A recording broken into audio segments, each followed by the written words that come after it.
Hello and welcome to the pre-match analysis between Pakistan and Bangladesh. It's a must-win game for both teams, and even then, they'll have to wait for the result of the game between India and Nepal. Both teams will want to increase their goal difference to the fullest, as the points could even out. Pakistan and Bangladesh will also both fear of the game between Nepal and India ending in a draw, a result that would take both India and Nepal through to the semi-finals. To discuss furthermore, I have here with me Shahrukh Sohail, Chief Editor, Football Pakistan, and Atishay Agrawal, Editor, 90 Minutes Magazine, the only football magazine in India. Atishay, I'll start with you. There's a lot going on here in Group A, isn't it? It was a group of sudden death, so it was perceived by the audience, and now it is turning out to be one. Could you break down the scenario for our audience? Well, it's going to be the most interesting day in the tournament so far because we have a group here, and before the last round of matches, we have all 4 teams in with a chance to qualify for the semis. The worst possible scenario for Pakistan and Bangladesh right now is that India and Nepal draw their game. Because if India and Nepal draw, both of them move on to the semi-finals. So firstly, Pakistan and Bangladesh will require either Nepal or India to win. So the scenario here is that at the SAFF Championship 2013, if 2 teams are tied on points in the group, we first look at the head-to-head result between them. And if that head-to-head result is a draw, then we move on to goal difference. So what we have here is if Pakistan want to qualify for the semis, they will need India, which is quite ironical, they'll need India to beat Nepal. And once that happens, Pakistan would want to ensure that they win by a couple of goals so that they have a better goal difference and qualify for the semis. Similarly for Bangladesh, they would want Nepal to beat India. So a win for either side is not enough. They will require the other result to go their way as well. Right. So India and Nepal, they've got it pretty straightened out. 1 win and they're through to the semis. But Pakistan, their chances look pretty hefty, looking at a distance. Yes, I think it's been a case of unlucky so far for Pakistan as well, and I think this could be a very interesting situation. Having been so unlucky in the first 2 matches, it could be quite ironic if luck plays a major role in getting Pakistan to the semi-final. Well, Nepal and India have it pretty straightened out. 1 win and they would be to the semi-finals. But Pakistan, it's a tough chance ahead for them. Yes, definitely. It's been quite unlucky so far for Pakistan, having played so well in the first 2 games. It could have 6 points at the moment, but luck played a major role in that. And since we are tied on a very grave situation here, it would be quite ironic to see Pakistan playing on their luck and getting to the semi-finals. Do you believe that they should be 6 points up in the table, considering that the game they've played against India and also Nepal, conceding a goal only on the 90th minute? Yes, once you look at the last game against Nepal, yes, looking at once you take the balance of play into account, yes, a draw is a good result, but I think the Pakistani defense, if not anyone else, deserved 3 points in that one. Right. Atishay, what did you make out of Bangladesh's game in the last match between India and Bangladesh? I think it was pretty much the same story as they performed against Nepal. They were mostly tidy in defense. They restricted India to just 2 or 3 clear-cut chances. But apart from that, again, it was the same problem of a lack of creativity in the final third. Against India, they moved Amali up to centre forward and dropped Wahid Ahmed to the bench, and instead brought in Sohail Rana in attacking midfield. But there seemed to be no real change in the way they created chances. Their goal against India also came through a set piece and a deflection. So again, it was a similar kind of problem, and they'll have to really work on that because they need to score today and they need to win. Right. Bangladesh, as you rightly mentioned, that it took a deflection. What the goal scoring woes for Bangladesh has continued during this tournament. They haven't been able to score against the host Nepal, whom they've beaten so often. So what do you think is the problem there in the lineup? Of course, I think they are missing Ronnie, who has been injured and been unable to play apart from a substitute's role against Nepal. But I think their overall play, I mean, they haven't been able to, there's not been enough imagination in attack. The movement of the ball hasn't been impressive enough. And when they have got into decent positions, they've either lost possession or, have misplaced a pass or something. So it's mostly getting things down, getting things right in attack, which they haven't been able to do so far. Right. Pakistan so far have gotten the things right in the attack. Hassan Bashir coming in to score a brilliant goal. But do you think another player needs to step up now for Pakistan and make sure that he joins the goal tallies too? Yes, Pakistan's other striker, Muhammad Ali, has been injured for the SAFF Championship, and consequently he didn't play. So I'm looking at Kalimullah for this game, and perhaps he needs to step up his mark and score a couple of goals like he usually does in the Pakistan Premier League. Right. Mominul Islam, the captain of the Bangladeshi side, was injured, but it was good to see him come back as a sub in the game. Do you believe that he could fit in the playing 11 in today's game? I think he's going to start today because he's a huge inspirational figure for them. And even when he was warming up on sidelines against India, there were huge cheers from the Bangladeshi contingent in the crowd and the media box as well. Of course, he did come on against India and had an instant impact. It was his corner that led to Meshu's goal, which opened the scoring against the Indians. So you can see, how much his presence lifts the Bangladeshi side.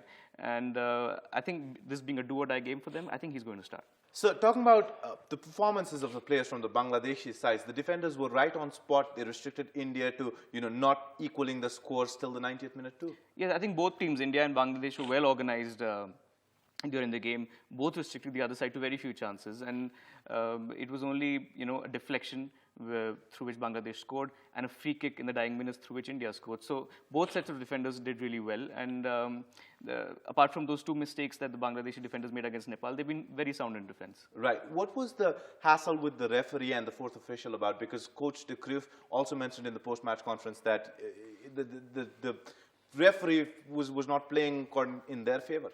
It was a very, very heated press conference after the game. De Cruyff was obviously very upset having conceded a late equalizer through a free kick in injury time. And he was of the opinion that it wasn't a free kick at all. But then he went on to accuse the referee and the fourth official, who was incidentally their referee for the Nepal match, of creating problems for Bangladesh all day long, whether it's something to do with their boots, their tags, their socks, everything. He said that the fourth official was picking on Bangladesh all day, but not, but wasn't doing the same with India. And that's why he had a spat with the fourth official throughout the second half. There were a lot of words exchanged, after which the referee had to send de Cruyff off to the stands. So, there was a lot of incident there. If you were there at the ground, it was quite heated up at the final whistle. Right. Talking about wrong decisions from the referee, there was one on the 90th minute between the game of Nepal and Pakistan too. That really should have been a free kick when Butt jumped in and then tried to punch the ball, didn't he?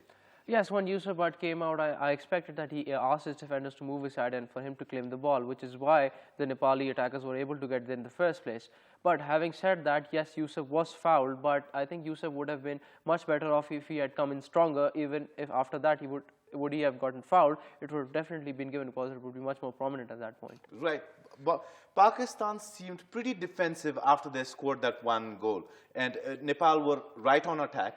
And Yusuf Butt made some excellent saves. But do you think Pakistan have to start playing and formulating their strategies to play a little more aggressive? Yes, 1-0 is obviously a very difficult score to maintain throughout the game, and Pakistan should have scored one more. Hassan had a very good chance to score, but unfortunately he missed.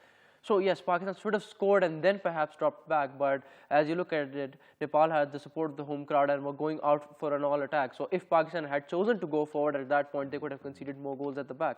So I think looking at it from the total 90 minutes point of view, yes, Pakistan would right to go back to defensive, but then again, they should have scored one more goal before pursuing that. You did mention in the last pre-match that the inclusion of the overseas players in Pakistan lineup has not been well received by the Pakistani media, but really the Hassan Bashir, Jason Rahman going on to prove that they are the core of the Pakistani national team. Yes, as you mentioned earlier, Pakistan's media and the fans actually have not been very supportive of the foreign players playing for Pakistan, but as Hassan Bashir has been Pakistan's star of the tournament, scoring goals, hitting the post and whatnot.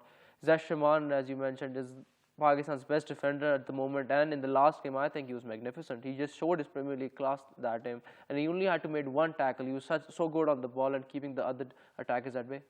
Well, what did you make out of Pakistan's overall performance in the last game with Nepal, and what do you think went wrong? Well, Pakistan played brilliantly for the first 30 minutes, and they scored. After scoring the goal, Pakistan dropped back a little defensively and then allowed Nepal to come forward. And for most of the match, that did work as well. But in injury time, it was just a case of Nepal getting a fairy tale winner and with the 15-year-old coming on to score. Right, the fairy tale win was not only for Nepal but also for India when they level scores, right? Yes. But Bangladesh really, they've got no forward players that are delivering. Toklis Ahmed, who's trying to produce shots, not working. Yes, he's a hardworking young guy. He had a decent game against Nepal, and I think I pointed out that he'll be one of the key players for the game against India, but he didn't turn up. Of course, a part of that is down to Nirmal Chhetri, the right back for India, who had a solid game again. But Turkey's, first of all, he didn't get involved as much. He didn't get hold of the ball as much, and when he did, there was the odd loose touch which led to him losing possession. He needs to up his game a little bit and get a bit more involved, because when he has the ball at his feet, he can dribble and make things happen. So it'll be important for Bangladesh that he ups his game in this crucial game today. Right. Do you think Shakawat, Hosta and Roni has got a chance to have a go in today's match? It's unlikely. I don't think he's going to start, but because he's not fully fit. But then again, it's the call that Bangladeshi staff will have to take, whether he can play with an injection or something like that. But both Mahmudul and Roni are not fully fit, not 100%. So it's up to them to take the call, because it's a do-or-die game. Maybe he starts and plays just the first half, or maybe he comes on at halftime. Something like that could work out. Right. The striker's not working out, so the defense line has to strengthen, right? What did you make out of the captain Nasruddin Chowdhury's performance, Lincoln, Wali, Faisal? Do you think they were portraying a good game? Yes, I think they were pretty solid for most of the game. I mean, India on paper are a much stronger side, but they restricted India to very, very few chances. I mean, the coach Wim Kovermans came out and said that India created 10, 11 chances, but I don't think that was the case at all. There was one clear chance in the 5th or 6th minute, which Sunil Chhetri missed. But apart from that, there was just 1 or 2 more chances which will actually clear cut. Bangladesh did a really good job in defense, I think, the other day. And we obviously had centre-back Meshu scoring also. Well, in a game like this where so many things are going on, what mindsets are the Pakistani players going to come to this match with? What are the strategies that they're going to make? Obviously, the first they have to focus on their match and, have to score the goals they're required to. And after that, they can worry about the other result going their way. So Pakistan need to go out for an all-out attack today. They need to find the back of the net early on in the game and then build on that. They need to score 2 to 3 goals if it comes down to goal difference. So yes, Pakistan have to play a very attacking game today. Hassan Bashir, as you know, is in good form right now, and the midfielders just have to create a lot of chances for him so he can score. And perhaps someone like Kalimullah or perhaps Adnan as well could step up and aid Hassan in goal scoring. Right. Coming back to Atish, do you believe this Bangladeshi team have enough confidence to go on to the semi-finals? Because the last match where the scores were level, they were completely devastated. Yes, I mean, I think after the final whistle, the media box is wasn't very near the Bangladeshi dressing room, and we could hear howling after the final whistle. They were absolutely distraught. Most of the players were in tears. A lot of them were lying on the pitch after the final whistle. The coach and assistant coach were infuriated. So it was, in fact, man of the match. Meshu was the man of the match there. And while collecting and posing with his award for the photographers, he was in tears. He wasn't smiling with his award. He was crying. So they were very devastated. But the thing is that when you have a result like this go against you, when you concede a late equalizer or a late winner, there are just 2 ways in which you can react. Either you feel sorry for yourself, and you already demoralized and feel that you're unlucky and there's everything's going against you. That doesn't help. The other way you can react is think that you did a lot of things right in that match, and that if you do it again, maybe this time luck will be on your side. You have to come out stronger and respond in that fashion. Hopefully they can do that for De Cruyff. Yes, of course, their chances cannot be overruled. This is a football match. You can never say. So what are the strategies that they're going to go to the match with against a team like Pakistan? Well, it's a do-or-die game, so they need to score. That's the first thing. But I don't think they're going to change their system or play 2 strikers up front. I think they're going to keep that 5-man midfield because physically Pakistan a little stronger than Bangladesh. So Bangladesh's best chance is to pass the ball on the ground, retain possession, and create chances from there. And for that, I think they'll need a 5-man midfield so that they can keep hold of the ball. If they play 2 strikers, there's always the temptation to play the ball long because with a 4-man midfield, it's slightly tougher to keep the ball. So I think they're going to keep the system the same. They're going to play that 4-2-3-1 formation that has worked decently for them. It's just about adding that little bit of creativity in the final third. Right. Coming back to Pakistan's performance, the defense line was solid. The front line, led by Hassan Bashir, was solid. Do you think there were some problems in the midfield? And do you think Jaishan Rahman, for that matter, should come up and play a little bit of midfield too?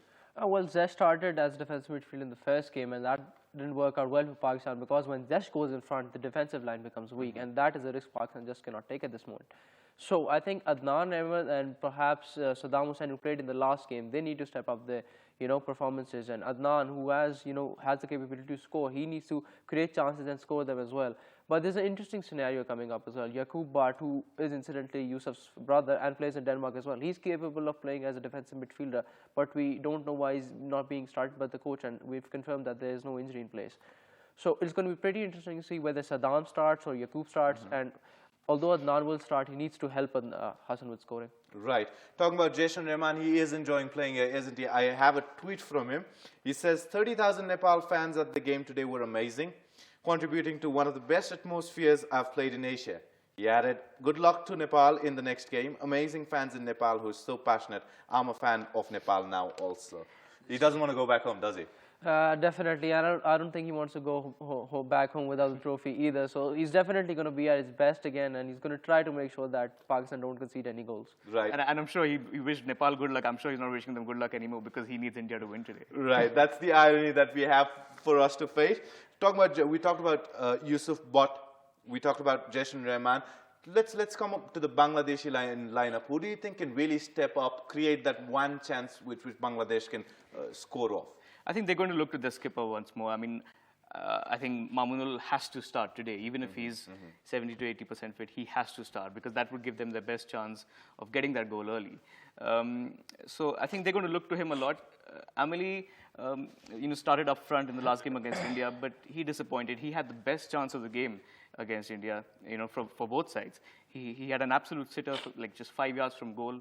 He just required a tap in, but he missed it completely. He miscued it wide of goal. So, Amali has to step up. He needs to get his shooting boots on, but it's really going to be down to Mamunul, who's probably going to start today and inspire them in midfield and attack. Right. The last game between Nepal and Pakistan, do you think Pakistan at the 90th minute were a little overconfident and perhaps perceived that Nepal cannot score after that? Why wasn't Bimal Ghaurtimagar marked in the D-box area? Yes, well, definitely. I think that's more of a case of confusion between the defenders as well. When, for example, when Yusuf called for the ball, his defenders are supposed to leave it for him so that he can either clear or catch the ball. And once he did that, the defenders moved a bit forward, and the Nepali attack, they jumped on Yusuf, and he also got fouled, but that wasn't prompt enough for the referee to notice. So definitely, Pakistan have to make sure that none of these cock-ups happen again, and they keep themselves going forward and, just keep it solid. Right. Looking at both teams playing 11, Pakistan's playing 11 is way higher ranked than what we see of Bangladesh. But do you believe this Bangladesh has the capacity to beat Pakistan by a huge margin and make it to the semi-finals? Yes, I think both teams are capable of beating each other on the day, but it's very tight between the two teams. It's very tough to say which team is really, stronger than the other. Pakistan have the better individual players, Hassan Bashir, Adnan Ahmed, Jason Rahman and the likes. But Bangladesh have been playing decently well as a team, and they've been quite sound in defense. Also, on the other hand, while Pakistan have these, impressive individual players, they haven't played as well as they could have against Nepal as a team, especially in midfield. The midfield, I think, overall disappointed against Nepal because after scoring, they couldn't keep hold of the ball for too long. Right. So it's very difficult to pick which side is really stronger. It's going to come down to nerves also because both teams are going to be, they're going to have to throw themselves forward, and also, they know that once goal is scored against them, it's going to be really, really difficult. So it's also a matter of nerves. Right. That is what I was about to ask Shahrukh. The first goal, the team that scores the first goal, really, the pressure is going to be immense on the other side, isn't it? So that's exactly why Pakistan need to score first and then maintain that lead. But then again, you have to take a look at the scenario for both teams. If Bangladesh scores, it's going to become very difficult for Pakistan to maintain their possession or even score for that matter. So it's just a matter of who scores first and then maintains the nerves. The risk also in this game is that, say, if Bangladesh or Pakistan take the lead, and if they're holding a 1-0 lead, it might not be enough. Right. Because if in the Nepal-India game, the teams that are leading or trailing by just a single goal, it might not be enough for Bangladesh or Pakistan. Exactly, so as Atish just mentioned, it's going to be a very attacking game for both sides. They need to score goals, and since they're going to go out for an all-attacking game, it's going to be very, very interesting for the spectators at least. So if they even if one of the teams is leading 1-0, they might have to score another, and they can throw men forward, for that as well, and because of that they could concede. Right. So it's a very tricky game today. Talking about creating opportunities for Bangladeshi side to score on, Mubarak Hussain Boya is one person that really needs to step up in today's game. Yes, he didn't start the first game against Nepal, but came in place of Zahid Hussain on the right wing against India. For most of the game, he really did impress. He looked a bit uncomfortable in possession and didn't really show enough pace on the right flank against Mohan Raj, who has been India's weak link so far in the first two games. But although he did beat Mohan Raj on one or two occasions, he didn't do enough. And maybe Zahid Hussain comes back in place of him on the right flank, in today's game. But if he retains his place, he really need to step up his game. That's true. What role do you think the goal scorer Meshu is going to play in today's game? He started in central midfield against Nepal, moved back to centre back against India, and did an even better job. So he's shown his versatility in that sense. He scored a very good goal.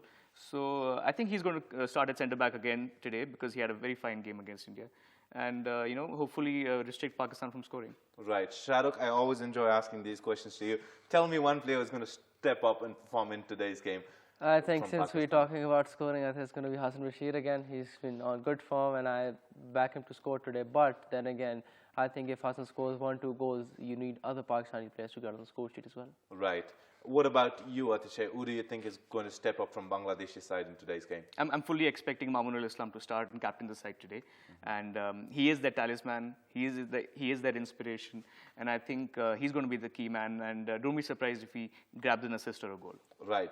Now you've got to tell me your predictions. So far, not gone so good for us, right? But what do you think is the prediction, the score line in today's match going to be? I think it's going to be a favourable scoreline for Pakistan in the Bangladesh game, but I don't think Which is probably 2-0.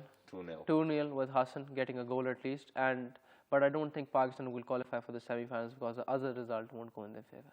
What do you think, Atishay? Do you think the Bangladeshi side are going to withhold the win? I don't expect Bangladesh to win today. I think it's going to be a score draw. That's going to be the likeliest result. Or 0-0, 1-1? A score draw, so at least 1-1. I think 1-1 is the likeliest result in my head. And but yeah, so because of that, I don't see the team going through to the semis. Right. Today's matches will decide who will make it through to the semis from Group A. Afghanistan and Maldives have already qualified from Group B. It's going to be a very tight game forward. Thank you for tuning in. We have live action waiting at the other side of the break. Don't go anywhere.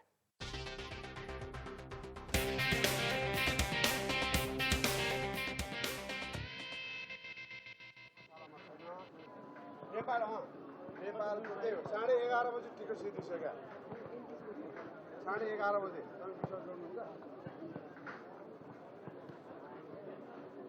Line छँदैछ म त ticket त्यस्तो छँदैन त्यो